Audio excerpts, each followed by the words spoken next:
মায়ের অতিরিক্ত কথায় কখনো বিরক্ত হবেন না।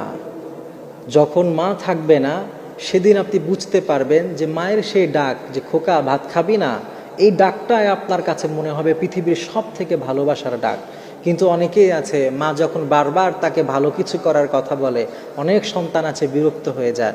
কিন্তু যেদিন মা থাকবেন না, যেদিন তার চোখটা বন্ধ হয়ে যাবে, যেদিন মায়ের ভালোবাসা স্নেহ থেকে আপনি বঞ্চিত হবেন, সেদিন আসলে বুঝবেন যে আমরা আসলে জীবনে কি হারিয়েছি। একটা মা যখন মানুষের জীবন থেকে হারিয়ে যায়, তার পৃথিবী থেকে যেন তার সুখ শান্তির সব কিছুই চলে যায়। কারণ মায়ের মতো নিঃস্বার্থভাবে ভালোবাসতে পারে পৃথিবীতে এমন কেউ নেই। পৃথিবীর সবাই স্বার্থপর, কিন্তু সত্যিকার অর্থে কোনো মানুষ যদি নিঃস্বার্থভাবে ভালোবাসতে পারে, সেটা হচ্ছে একজন মা।